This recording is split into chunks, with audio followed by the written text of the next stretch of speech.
Dearest Amelia, each night I rise to watch the last fading pink light of the sun's departure.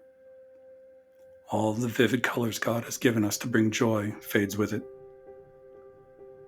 It is as though beauty itself has left, and my heart breaks. Your love is the only light that unbreaks my heart. I close my eyes to smell the perfume of your letters, and for a moment you are with me. In your letter, you issued a challenge to me in light of my criticism of the court of Naples. You asked me what is a proper Camarilla court if that court is insufficient. As you know, the structure of a Camarilla domain is an echo of an order far older than the Camarilla. The ivory tower has enshrined the structure of a more ancient knight and made it more uniform to be sure, but it remains an imitation. Titus Brutus Caesar ruled under the sovereign title Princeps. His word was law, his will was sacrosanct. Prince Titus Brutus Caesar had power and the ability to enforce his rule. His presence was felt throughout his city, and all kindred thought carefully before engaging in any action which might arouse his anger. It should be lost on no one that the most dangerous princes oversee some of the most peaceful domains, and also some of the most stable ones. The main responsibility of a prince of the Camarilla is to preserve the traditions. Prince Gustav Bredenstein takes the preservation of the masquerade very seriously.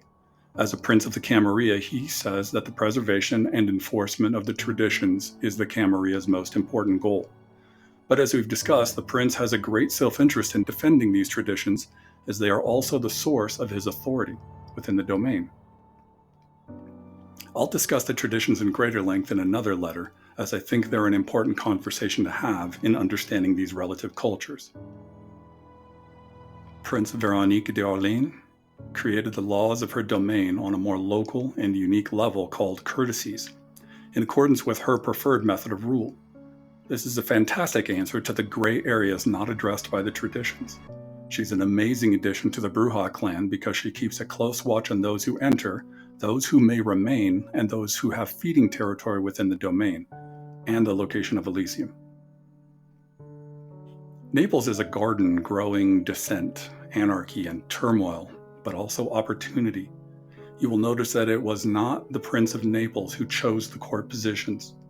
The court officers of Naples were rubber-stamped. This has caused much confusion and hesitation in the domain. In Naples, the prince does not direct her seneschal to screen kindred who wish an audience, forcing them to convince the seneschal of the discussion's importance. Normally, this control over the access to power would allow the seneschal great informal power, deciding who may gain the ear of the sovereign, learning pieces of information vampires might provide in order to convince the seneschal of the importance of gaining an audience.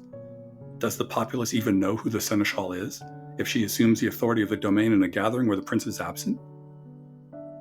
Naples' sheriff, on the other hand, is not a subtle position of power. Naples' sheriff does police the kindred society for violations of the traditions, as is proper, but is really more of a local warlord, coordinating the domain's actions and personally leading Naples' kindred into battle. Mark my words, one of these nights, Naples' sheriff will go from tyrant to sovereign. And the Keeper of Elysium, don't get me started. That tart. The Keeper of Elysium is a position of high renown within a domain. Elysium is designated by the prince of a city as one of the few places where kindred can interact with their peers and be reasonably secure from violence. In the confines of Elysium, the Keeper has the authority to take whatever actions she feels are necessary to preserve the masquerade and the sanctity of Elysium. But the prince just uses Elysium to throw parties. Some ghoul spills his drink and the Keeper pouts. Keepers are charged with the physical security of Elysium as well as the societal ramifications of what transpires there. Elysium is one of the most essential institutions of kindred society. Its preservation and protection is critical in the function of the prince's city. With the dangers that lurk in the night, immortals need a place of safety where they may meet and conduct business. It's no surprise Naples doesn't have a scourge. The scourge is an old position and predates the Camarilla itself, where the sheriff protects the traditions and leads the defense of the city against the enemies of the prince. The scourge deals with the scum.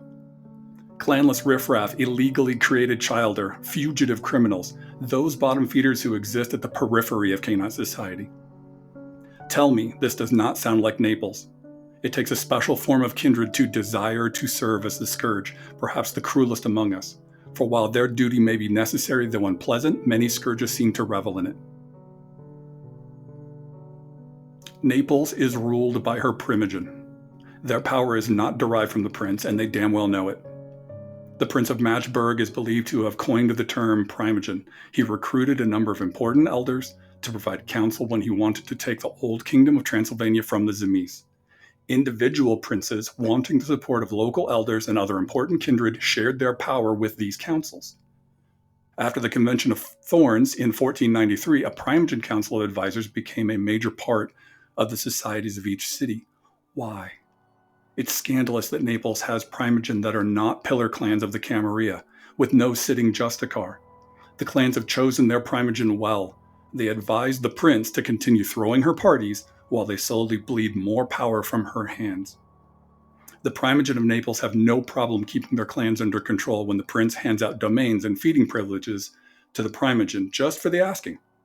Just wait until the next major disaster. The Primogen will declare that it's extraordinary circumstances and vote to remove the praxis of the prince. In any other domain, the Primogen who removes a prince whose strength is great may find themselves nailed to a wall awaiting the sun, with that prince simply selecting a new Primogen council after they seize power once again. Naples Primogen have done well with their Harpy. He's a shrewd one. He's been careful with his recording of boons and his protection of societal norms. There's a real strategy when he ruins a kindred with scandal or raises them up with praise. Look closely at his record of prestation within Naples. He marks the debts of Canaanites, which may bind them for nights, months, years, or even decades. He enforces the payment of debts, serving as a living reminder of the obligations a kindred may have to her cohorts, and ruthlessly holds them accountable. Naples has no society without this Harpy. He is the axis around which that domain turns. All of this is familiar to you, my beloved, but the reason I lay it all out is largely from my own chain of thought. When you asked me what in my mind is a proper Camarilla court, I will say it is this: a prince that is strong but disinterested, a seneschal that is ambitious but cautious, a Primogen council that is proud but fearful, a sheriff who is brave but simple, a keeper who is fanatical but myopic, a Harpy that is witty but patient, and finally, a scourge that is non-existent. Till we meet again, my love. Eric. Istanbul, May 9th, 1824.